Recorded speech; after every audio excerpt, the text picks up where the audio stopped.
নমস্কার।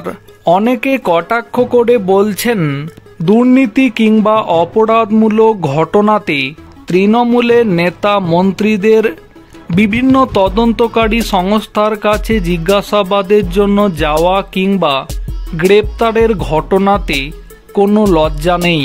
তাই এক্ষেত্রে আদৌ কি মদন মিত্র কোনো লজ্জা পাবেন?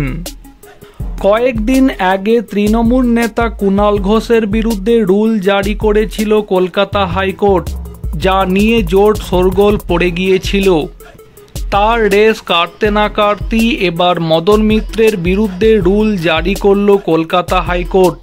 বৃহস্পতিবার বিচারপতি অরিন্দম মুখোপাধ্যায়ের সিঙ্গেল বেঞ্চ মদন মিত্র সহ মোট 3 জনের বিরুদ্ধে এই রুল জারি করেছে। কলকাতা স্টেট ট্রান্সপোর্ট কর্পোরেশন তথা সিএসটিসির কর্মীদের জন্য এমপ্লয়িজ প্রভিডেন্ট ফান্ড ট্রাস্ট রয়েছে। সেই ট্রাস্টের চেয়ারম্যান হলেন তৃণমূল বিধায়ক মদন মিত্র।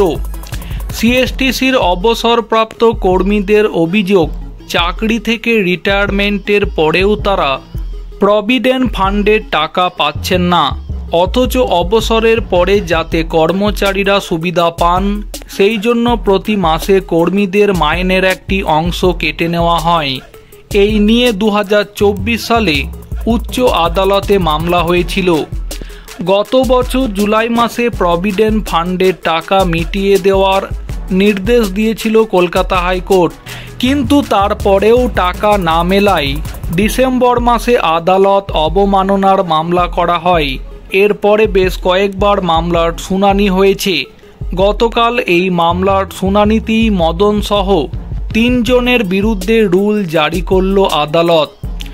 সিএসটিসির অবসরপ্রাপ্ত কর্মীদের প্রভিডেন্ট ফান্ড সংক্রান্ত মামলাতে মদন মিত্র, রাজ্যের অর্থ সচিব এবং সিএসটিসির চিফ ম্যানেজিং ডিরেক্টরকে আগামী 4 জুলাই কলকাতা হাইকোর্টে সশরীরে হাজিরা দেওয়ার নির্দেশ দিয়েছেন বিচারপতি অরিন্দম মুখোপাধ্যায়। আদালত নির্দেশ দেওয়ার পরেও অবসরপ্রাপ্ত কর্মীদের ন্যায্য পাওনা কেন মেটানো হয়নি, হাইকোর্টে সে কথা জানানোর নির্দেশ দিয়েছেন বিচারপতি। একই সাথে কেন তাদের বিরুদ্ধে কোনো পদক্ষেপ নেওয়া হবে না সেটাও ব্যাখ্যা দিতে হবে মদন মিত্র সহ বাকিদেরকে।